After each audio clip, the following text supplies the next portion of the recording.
Welcome to the Be It Till You See It podcast, where we talk about taking messy action, knowing that perfect is boring. I'm Lesley Logan, Pilates instructor and fitness business coach. I've trained thousands of people around the world, and the number one thing I see stopping people from achieving anything is self-doubt. My friends, action brings clarity, and it's the antidote to fear. Each week, my guests will bring bold, executable, intrinsic, and targeted steps that you can use to put yourself first and be it till you see it. It's a practice, not a perfect. Let's get started. Welcome back to Be It Till You See It. You guys, we are continuing our, what do you call it, a roundup, babe? You call it like we're calling collection? it the December roundup. Yeah, it's basically like a reflect and review. And this particular episode has 4 of our favorite guests that have to do with health. We have had multiple episodes that have to do with health. Many. And so we are going to span the wide-ranging topic of health, which can be a lot of things. We've got the tripod of health. We've got hormones in this one. We're going to have sex in this one. Yeah. Food is part of the tripod of health. Yes. Yes. We got lots of stuff. So fitness, of course. So if you have been wondering what health episode should I listen to during this chaotic month of December when most of my podcasts aren't releasing anything new, the Be It Pod has given you 4 awesome ones, and we'll link even the numbers so you can go back and listen to the full interview in our catalog when you're ready. Let's dig in. The first episode that we're going to talk about today that we're bringing back is episode number 25. 25, all the way back towards the very beginning. Like 2022. we had a chance to interview Uma Naralkar, who talks a lot about food and nutrition. And we have 2 sections of this that we thought were really spectacular. So first up, I thought it was really cool and vulnerable that she talked about when she moved to the US and what the food was like and how that challenged her and got her interested in what she has become known for and being a nutritionist and things like that. So I'm really excited for us to hear her story of moving to the US. Yeah. So, and also she talked about this, her process of how she works with her clients. And she created something called the Tripod of Optimal Health.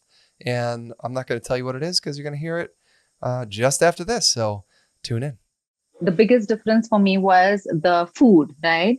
So in India, we have a lot of health. Inherently, there's health and cooks, and food is never something that I had to even think about. So that's the reason why it was always so well balanced and healthy, because it was like home cooked Indian food and all the beautiful dals and vegetables. And it was primarily vegetarian. We ate meat on the weekends as like a treat. Dessert would always be homemade, something made in ghee, like very, very like decently portioned. And I came to America where everything was supersized, right? And I was a student. And I mean, first it was shocking, then it was exciting. And then it was kind of like, I didn't have a choice. I was hungry and I had to eat, and I was a student. So it was like McDonald's and all the other, and it was truly exciting, I have to say, in the beginning, because I was like, what is going on? Why are these people eating so much? But it was a huge adjustment. And, when you're asking me about how the thing that I had to kind of like get over and just be like, I'm going to embody this. I am, that book, Atomic Habits. Have you read that? Yes. James Clear. Yeah. Yeah. He talks about shifting your identity to who you want to be. Do you remember that part of the book? What he's saying is that if you want something, if you truly believe that you want something, you need to believe that you have it, and you need to shift your identity in the sense that, I am a confident 20-year-old girl in the United States where I don't know shit about this country, and I truly don't understand half the words that they use. And at 20, was I clear about what I'm saying now? No, not at all, because it was nerve-wracking. And the reason why I'm bringing it up is because the biggest obstacle, apart from the food, my biggest challenge was speaking, or just speaking out in class, or just raising my hand, or just standing in front of an audience and saying like anything. It was something that I didn't grow up with. In India, you never get an opportunity to speak anything.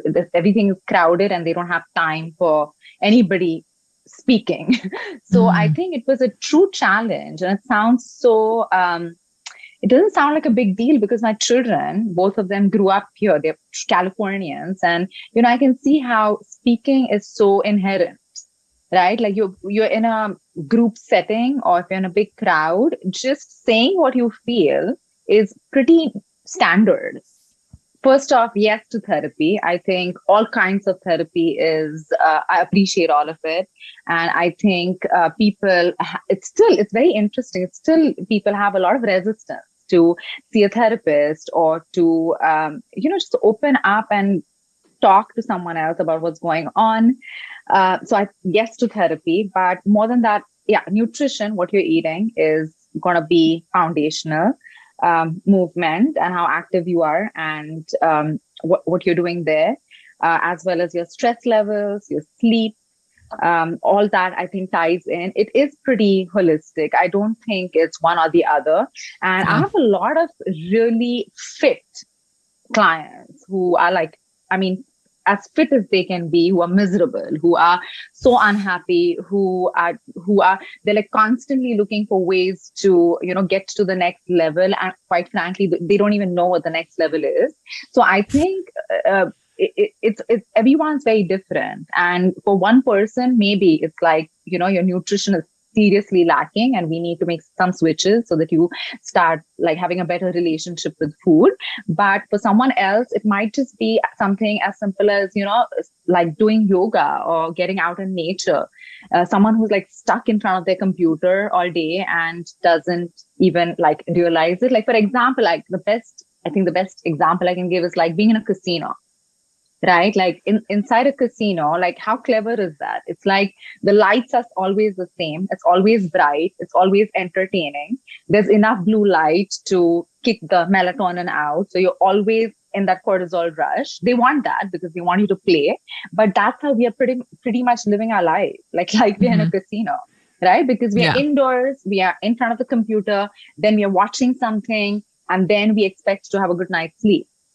So I feel like it's just, it all ties in, and it's not one thing. I call it the tripod actually of optimal health, which is what you're eating, what your movement, your life activity, your lifestyle, and then your mental health, your mindset, right? They all tie in, and then your health is sort of like sitting on that tripod. So if one of those legs is like wobbly, then the whole thing is going to collapse. So that was episode 25, and we would love for you to share with us what part of the tripod of health you're going to work on as we come into 2025. And no, it won't be a New Year's resolution. It will just be a thing that you're doing. Now we have episode 55. So we're going way back in the catalog. Love it. Today's episode. And it's how are hormones dictating your life? And one of the things with Jenn Pike. Yeah. One of the things that we talk about that I'm really excited for you to talk here is that the 4 different phases in your cycle. And this is really, really important because I have a lot of people asking me a lot of questions about perimenopause. I want more episodes on this, but if you are not perimenopausal yet, or maybe you still have your cycle, but you're kind of, that's what perimenopause is. You got to know what parts of the cycle you're in because it affects how you work out. It affects what you should be eating. I have some dream guests on my list that I want to have in future episodes, but we need to know these parts for those guests to make any sense. So dive into that first part with the different phases of your cycle, even if you think you know them. Yeah. The second part of this episode that I thought was really beneficial was talking about educating both men and women on this. So I remember listening to this the first time, a couple of years ago, and I was taking notes because I knew none of this. I don't know how. And you have a mom and a sister. And I went through high school and college and never learned any of this stuff. And you had a wife before me. And I did have a wife before you. Still didn't know any of this stuff. So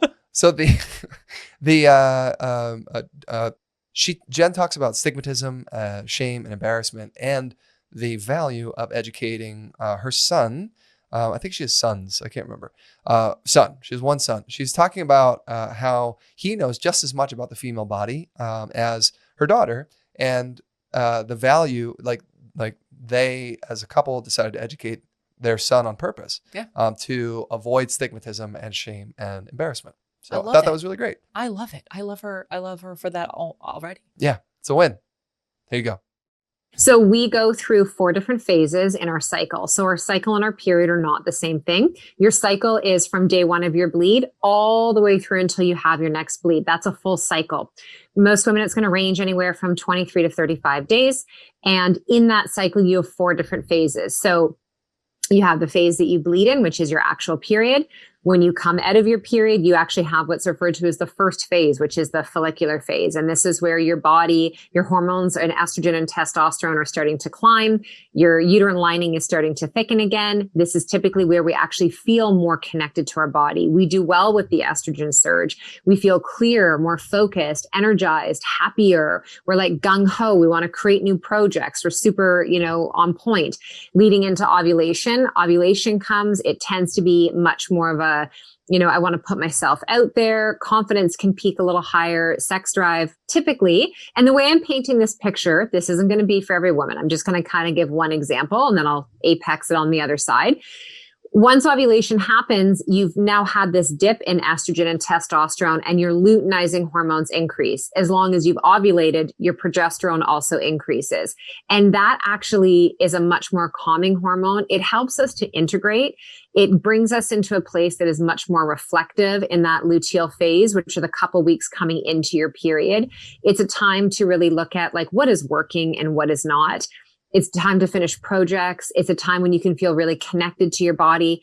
And then this is one of the times where you'll also know if things are out of balance. If that 7 to 10 day period of time before you bleed again, your mood's all over the place, you're emotional, your sleep is off, your gut is off, you're spotting, your breasts are tender, you're just oh my God, here we go again. My skin's breaking out. All the things are happening. That's a really strong indication that something is out of balance in your system. And it could be that you didn't ovulate, that you have lower progesterone, you have too much estrogen. It could be that all the hormones are sitting flat.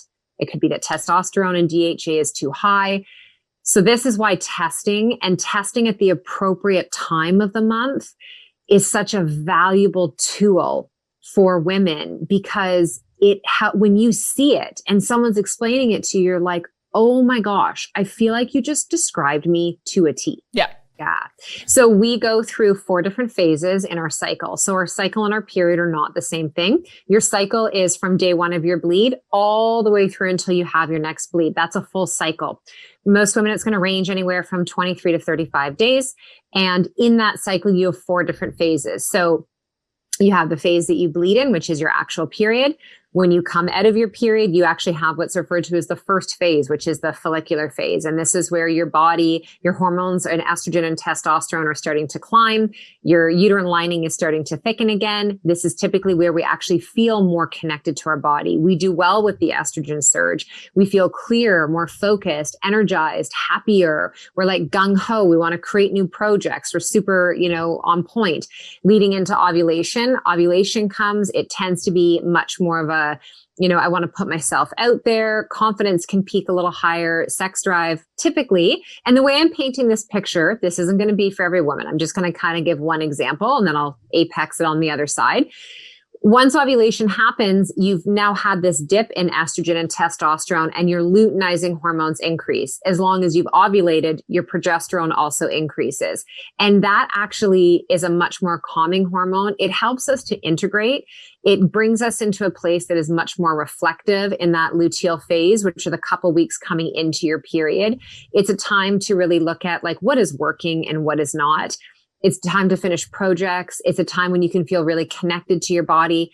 And then this is one of the times where you'll also know if things are out of balance. If that 7 to 10 day period of time before you bleed again, your mood's all over the place, you're emotional, your sleep is off, your gut is off, you're spotting, your breasts are tender, you're just oh my God, here we go again. My skin's breaking out. All the things are happening.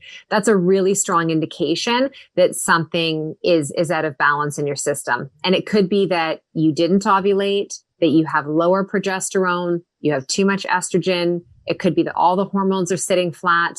It could be that testosterone and DHA is too high. So this is why testing at the appropriate time of the month is such a valuable tool for women, because when you see it and someone's explaining it to you, you're like, oh my gosh, I feel like you just described me to a T. Yeah. No, I'm like sitting here and I'm like taking it all in. And I like that whole part where it's like that 7-10 days before.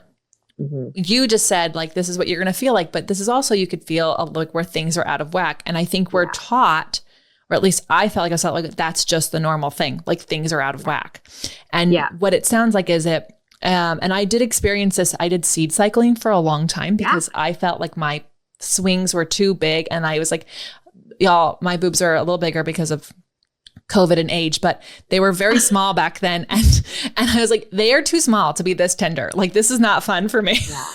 Yeah. And so I heard about seed cycling, and I did it consistently for 3 years. Not only did I literally make myself like clockwork with my cycle, I stopped breaking out. I don't have tenderness, and I've weaned off of it, and it hasn't been an issue. But I did notice that difference in that time before. It was almost like my period was a surprise each time, because I was like, oh, I didn't even know it was coming. So good. I was feeling so good.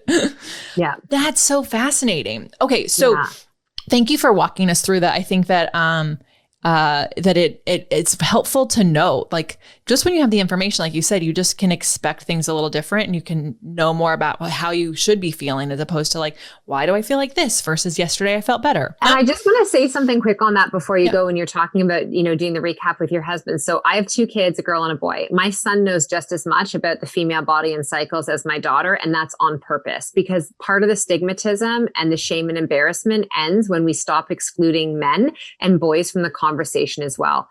It's like, there's going to come a time in a boy's life where he's going to, you're either going to be around a woman or your girlfriend or whatever it is. And so you need to be able to understand what she's going through. And as I always say to my son, like, bud, you wouldn't even be here if it weren't for our bodies doing this. So you should be darn grateful. All right. So that was episode 55 with Jenn Pike. I hope you found it super helpful and educational. Her entire episode is it's chock full of information. You could if you just used her episode to figure out what your health changes are for 2025, you would have enough to work on.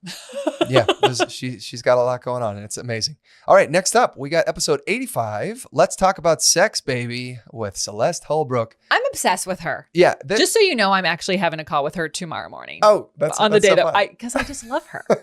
Well, she basically talked about, it's kind of a tack on to what we were just talking about with Jenn Pike about removing shame and embarrassment. This is about destigmatizing sex and the language around sex. And one thing she said that I thought was amazing was she pets her dog because she wants to feel calm. She rides her bike because she wants to feel free. She has sex because she wants to feel pleasure.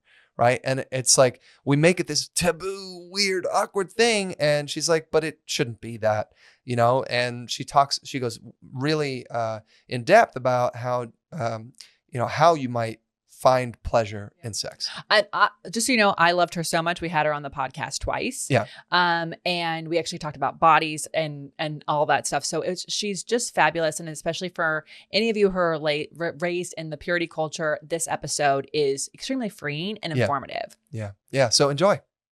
I always think about what we want to feel in sex, because everything that we do behaviorally, we do it because we want to feel something. So like, I pet my dog because I want to feel calm. I ride my bike because I want to feel free. I do certain sexual activities because I want to feel pleasure, connection, erotic, intimate, loving, whatever it is that I want to feel in sex. And so start with the feeling. So write down, my dream sexual experience would feel like, and then write those words down. And then you can work your way backwards. Like, okay, if I want to feel confident, what do I need to do behaviorally in order to feel confident? Maybe I need to learn more about my body. Maybe I need to establish a better relationship with my vulva and my clitoris. Maybe I need to have a masturbation practice. Maybe I need to read some more books, right? So start with what you want to feel and then work your way backwards. I want to feel connected. Okay, maybe I need to work on communication styles with my partner. Maybe I need to learn how to ask more for what I want. And maybe I don't know what I want. So maybe I need to take one more step back and figure out what I like and what I don't like and do some more creative exploration in sex, So I like to start out with that list of what we want to feel, because then you can build behaviors behind that. All right. So that was Celeste Holbrook's episode 85 of the Beit Pod, if you want to go listen to the whole thing. And up next, we actually have episode 139, Cycle Thinking, Fitness, and Balancing Your Hormones with Jenny Swisher. This is really... So again, we're having hormones. This is a whole different thing. So we're actually going to be talking more about advocating for yourself. Yep. And ladies, but also gents listening. We always know there's a few good men. We often have been raised that like the doctors know best, but really you know your body best. And I think that this episode is one of those reminders that you can be your own best doctor. And when you know your body best, you can actually advocate for yourself and get the best health for yourself, but especially for your hormones. Yeah. And Jenny Swisher is really, I mean, like what she's been doing since being on the podcast, really helping people understand their hormones has been pretty epic. I just want to say that while we don't know medicine, because we're not doctors and didn't dedicate ourselves to study that, there generally is logic behind the medicine. So if you're being given advice that is completely illogical or confusing to you, before you just say, yeah, let's do it, ask them to explain that further and understand it more. And it's okay to say, that doesn't make sense to me. We didn't put the clip here, but if you want more, if you're inspired to be an advocate for yourself, definitely listen to Lindsay Moore's episode on being an advocate. And I do think, Brad, you make a good point. Like there is logic to it, but also they have to listen to you. Yeah. Like they're not, at least in the States, they're not allowed to leave the room until you're done and you say, I have no more questions. And it is a practice. It's called a medical practice. And so they're practicing just like you'd have applies practice. And so it's really, you should not feel ashamed or embarrassed to be like, I think I'm going to get another opinion on that. Yeah. Yeah. That's okay. Yeah. So here is Jenny Swisher to inspire you to be your own best doctor. I think you have to be your own best doctor. And I think, but you have to go into the appointment knowing that, I mean, I don't know about anybody listening, but I know for me, especially after, I feel like I'm an expert in sitting in doctor's offices after years of doing it.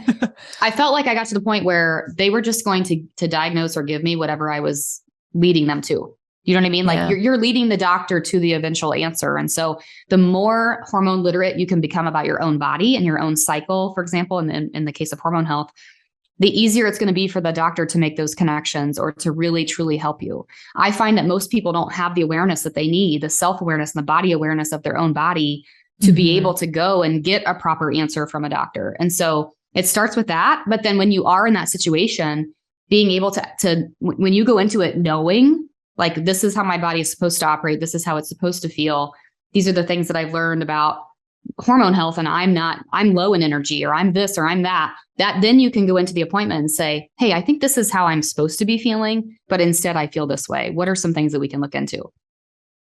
All right, that was episode 139 with Jenny Swisher. So you can go and listen to her full episode if you'd like here in the Beit catalog.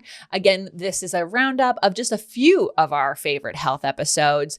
And we hope that you're enjoying getting just some reminders of some of the epic guests we've had, or maybe we're piquing your interest in a topic that you're wanting to go back and learn more about.